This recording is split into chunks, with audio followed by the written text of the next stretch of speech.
हरे कृष्णा।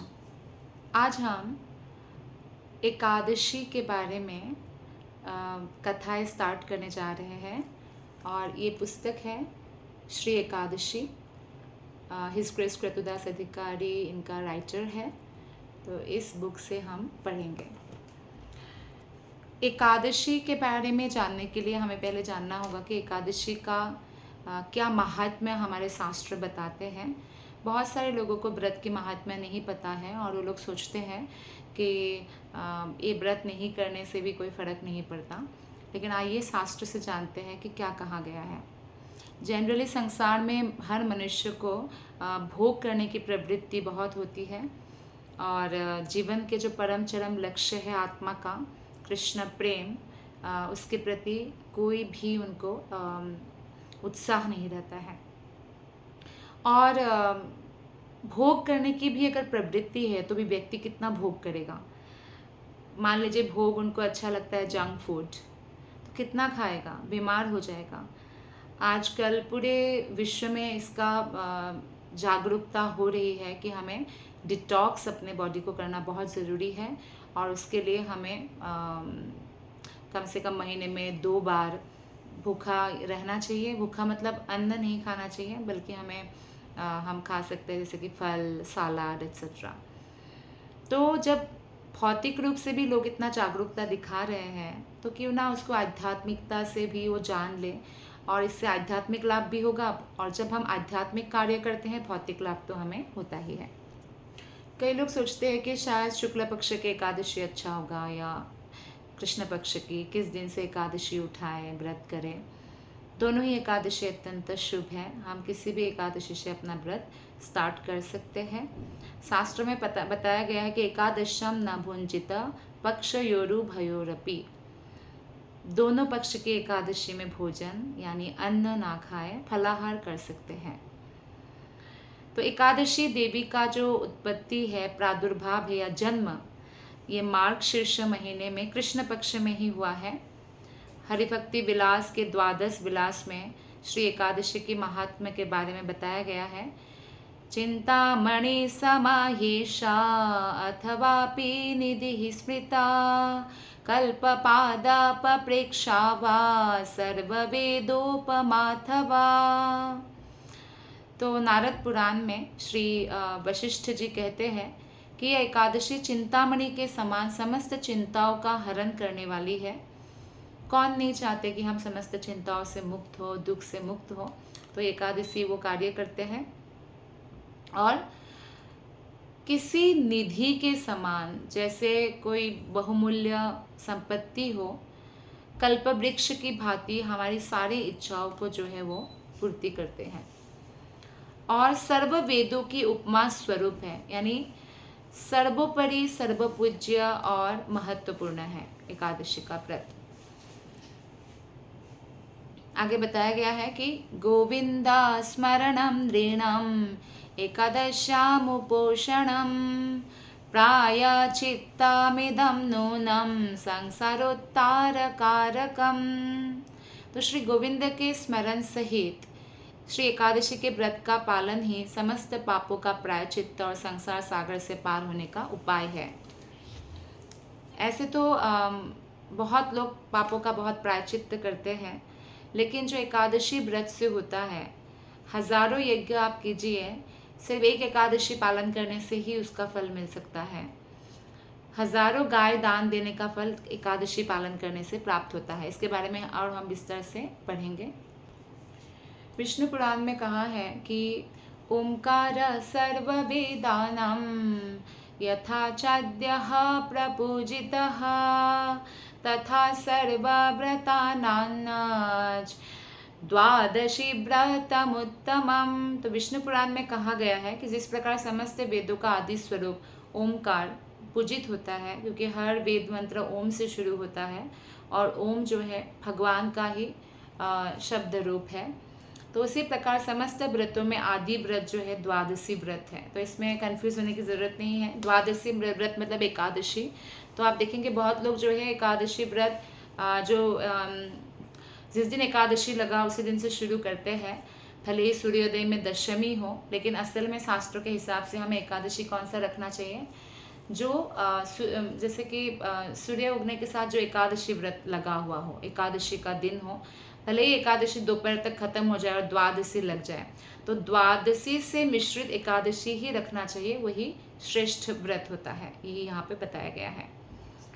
तो आइए अब जानते हैं कि एकादशी की उत्पत्ति कथा कैसे प्राकट्य हुआ। तो नारद जी ने एक बार महादेव भगवान शिव जी से पूछा कि महाद्वादशी यानी एकादशी जो द्वादशी से मिला हुआ है का उत्तम व्रत कैसा होता है, हे प्रभु, उसके व्रत से जो कुछ फल प्राप्त होता है उसे बताने की कृपा कीजिए।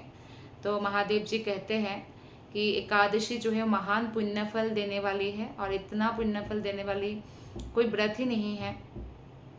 श्रेष्ठ मुनियों को भी इसका अनुष्ठान करना चाहिए। क्यों एकादशी इतना पावन है? क्योंकि भगवान कृष्ण के लिए रखा जाता है।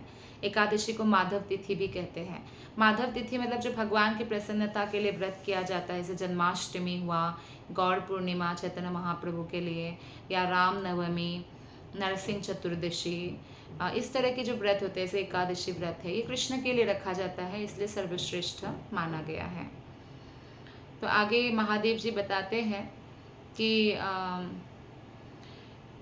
कुछ विशेष नक्षत्रों का योग होने पर यह तिथि जया, विजया, जयंत और पाप नाशिनी इन 4 नामों से विख्यात होती है। ये समस्त पापों को नाश करने वाली है, इसलिए हर किसी को ये व्रत जरूर करना चाहिए। किसने बताया? भगवान शिव जी ने। जो लोग शिव जी को फॉलो करते हैं, उनको शिव जी की आज्ञा भी पालन करना चाहिए, क्योंकि कोई शाक्त हो, देवी के पूजक हो, शिव के पूजक हो, या किसी के भी पूजक हो, एकादशी सबके लिए ही इम्पोर्टेंट शास्त्रों में बताया गया है। बोला गया है कि अगर हम एकादशी के दिन उचित पात्र को, वैष्णवों को, ब्राह्मणों को दान देते हैं तो सहस्त्र गुना 1000 गुना अधिक फल देते हैं। आपने 1 रुपया भी दान दिया तो 1000 रुपया का लाभ मिलता है एकादशी के दिन जब दान देते हैं। तो एक बार युधिष्ठिर महाराज ने भगवान से पूछा कि एकादशी तिथि कैसे उत्पन्न हुई और क्यों पवित्र इतनी मानी गई है इस संसार में, एकादशी देवताओं को भी कैसे इतनी प्रिय हुई। तो भगवान ने बोला कि सत्ययुग में एक मूढ़ नामक दानव रहता था। लोग बोलते हैं ना कि नहीं सत्ययुग में कुछ भी प्रॉब्लम नहीं था, नहीं, सत्ययुग में भी दानव असुर पैदा हुए थे, लेकिन हाँ ये बात है कि सत्ययुग के लोगों का भाग्य, उम्र, सब कुछ बहुत बढ़कर होता है। लोग संतोष करते हैं जितना में मिल गया, ऐसा नेचर के होते हैं। कलयुग की तरह इंटॉलरेंट, भगवान पर भक्ति नहीं होना, इस तरह के नहीं होते। तो मूढ़ नामक एक दानव रहता था, वो इतना भयंकर था कि इंद्र को भी जीत लिया था उसने, और संपूर्ण देवता उससे परास्त होकर स्वर्ग से निकल गए, भयभीत हो गए, पृथ्वी पर विचरण कर रहे थे। देवता लोग जब पृथ्वी पर विचरण करते हैं तो कोई साधु महात्मा ऐसे रूप धारण करके विचरण करते हैं, और जो यज्ञ होता है मनुष्य लोक में, जो यज्ञ करते हैं, तो असुर क्या करते हैं, अपने ही दूसरे दूसरे असुर को इंद्र बना देते हैं, चंद्र, सूर्य, ऐसे अलग अलग पोजीशन बांट देते हैं, ताकि मनुष्य लोग जो यज्ञ का हवन करते हैं तो उसका लाभ असुरों को मिलता है और वो और पावरफुल हो जाते हैं। तो इस तरह से जो देवता, जो भगवान के भक्त हैं, जिनको एक्चुअली भगवान ने ये जॉब या रिस्पॉन्सिबिलिटी दिया है, उनको निकाल दिया उस मूढ़ नामक असुर ने। फिर एक दिन देवता महादेव के पास गए और वहाँ इंद्र ने भगवान शिव जी के सामने सब कुछ बोला, तो कि हम स्वर्ग लोक से निकाले जा चुके हैं, किसका आश्रय लें, हमारा मार्गदर्शन करे। तो महादेव जी ने कहा, देवराज, जहाँ सबको शरण देने वाले, सबकी रक्षा में तत्पर रहने वाले, यानी गरुड़ ध्वज, गरुड़ में विराजमान भगवान विष्णु की ओर इशारा किया और बोला, वहाँ पे जाओ, वो तुम्हें रक्षा करेंगे। और ये सत्य बात है, जब भी हम निस्वार्थ भाव से भगवान शिव जी की भक्ति करते हैं तो हमें वो भगवान कृष्ण भक्ति प्रदान करते हैं। तब भगवान कृष्ण युधिष्ठिर से कहते हैं कि महादेव की बात सुनकर देवराज इंद्र सारे देवताओं के साथ वहाँ गए, और भगवान गदाधर क्षीर सागर के जो है जल में शयन कर रहे थे, तो सबने स्तुति प्रारंभ की, और फिर भगवान उनकी स्तुति से बहुत प्रसन्न हुए और इंद्र ने बताया कि मूढ़ नामक दानव से भयभीत होकर हम आपके शरण में आए हैं, हमें बचाइए भगवान। हे जनार्दन, हमारी रक्षा कीजिए। और भगवान के जो भी शरणागत होते हैं, भगवान उनकी रक्षा ज़रूर करते हैं। तो भगवान का ये शरणागत वत्सलता है, एक क्वालिटी में से है।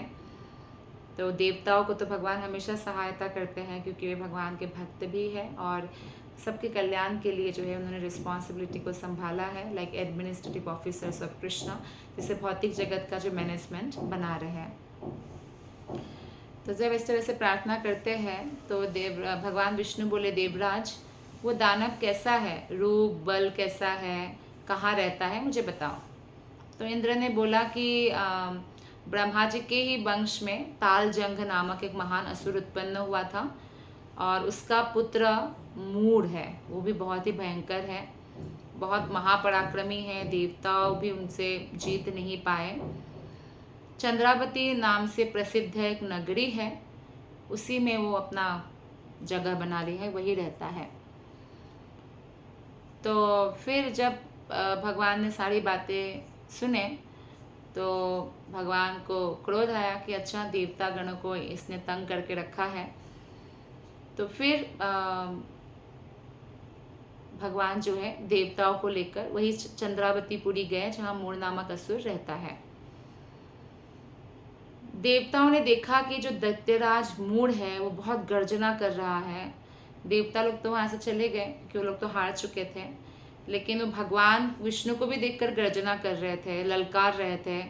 तो भगवान ने क्या किया, दिव्य बाणों के सामने आए हुए दुष्ट दानवों का वध करना प्रारंभ किया। सारे दानव जो उनके सेना थे मूढ़ का, वो इधर उधर भाग गए, बहुत परेशान हो गए और फिर चक्र से दैत्य सेना पर प्रहार किया भगवान ने, उससे मारे गए दानव। इसके बाद भगवान मधुसूदन बद्रिका आश्रम चले गए और वहाँ सिंहावती नामक एक गुफा थी। तो वहाँ पे एक ही द्वार था, उस गुफा में भगवान वहाँ पे शयन कर रहे थे। लेकिन सारे दानवों को तो मार दिया, परास्त कर दिया, पर मूढ़ अभी भी जिंदा है। तो मूढ़ ने सोचा मेरे सबको नष्ट भ्रष्ट कर दिया, इनको मैं मारूंगा। भगवान विष्णु को मारने का सोचते हैं ना असुर, तो भगवान को वध करने का षड्यंत्र में संलग्न था। फिर गुफा में प्रवेश किया और जब देखा कि अच्छा भगवान सो रहे हैं तो फिर बहुत आसान हो गया, बहुत खुश हो गए। तो उसने सोचा कि मैं सारे देवताओं को भयभीत करता हूँ और ये मुझे भी भयभीत कर दिया, दानवों को भी भयभीत कर दिया। ऐसे देवता है, ऐसे नहीं मालूम उनको कि भगवान है, सोचा एक देवता है, इनको मार डालना ही होगा। तो जैसे ही ऐसे विचार किया, भगवान तो शयन करते करते भी सारे कार्य कर सकते हैं। तो भगवान विष्णु के शरीर से एक बहुत सुंदर कन्या प्रकट हुई, जो बहुत ही सौभाग्यशालिनी, सुंदर, दिव्य अस्त्र शस्त्र से युक्त थी। वो एक्चुअली भगवान के शरीर से जो तेज निकलता है ना, उससे प्रकट हुई थी। और मूढ़ ने उस कन्या को देखा और कन्या जो है युद्ध करने का विचार कर रहे थे और फिर दानव से वो युद्ध छिड़ गया और कन्या के सामने वो टिक नहीं सकता था। वो युद्ध कला में बहुत निपुण थी जन्म से ही, सोचिए। और उसकी हुंकार मात्र से मूढ़ नामक महान असुर बस ऐसे हुंकार किया, जल गया, भस्म हो गया, राख का ढेर बन गया मूढ़ नामक असुर। कितना शक्तिशाली है एकादशी। तो दानव के मारे जाने पर भगवान जाग उठे। तो उन्होंने देखा कन्या को, तो कन्या ने मारा। तो कन्या ने बोली कि आपकी ही कृपा से मैंने इस महादैत्य का वध कर दिया भगवान। एकादशी एक दासी है, भगवान की सेविका है वो। तो भगवान ने कहा, हे कल्याणी, तुम्हारे इस कर्म से तीनों लोगों के मुनि और देवता बहुत खुश हुए, आनंदित हुए, क्योंकि तुमने इतने बड़ा असुर को मार दिया। तो जो भी वर मांगना है मांगो, देवताओं के लिए भी जो दुर्लभ है वो मैं तुम्हें प्रदान करूँगा। तो एकादशी ने बोला कि हे प्रभु, यदि आप मेरे ऊपर प्रसन्न हैं तो सब तीर्थों में प्रधान, समस्त विघ्नों का नाश करने वाली तथा सब प्रकार की सिद्धि देने वाली मैं देवी बन जाऊं, इसका आशीर्वाद दीजिए। और जो लोग आपके प्रति भक्ति रखते हुए एकादशी के दिन उपवास करें, उन्हें सभी प्रकार का सिद्धि प्राप्त हो और इस तरह से जो है उनको मुक्ति भी प्राप्त हो और परम धन प्राप्त हो। इस तरह से प्रार्थना किया।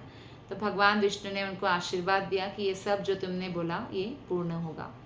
और जब ऐसा आशीर्वाद एकादशी को मिला भगवान साक्षात भगवान से, तो महाव्रता एकादशी बहुत खुश हुई। और दोनों पक्ष की एकादशी हमारी समान रूप से कल्याण करने वाली है, इसलिए कोई भी एकादशी ना छोड़े। और इसमें हमें कभी भेद नहीं करना चाहिए, शुक्ल पक्ष कृष्ण पक्ष में ही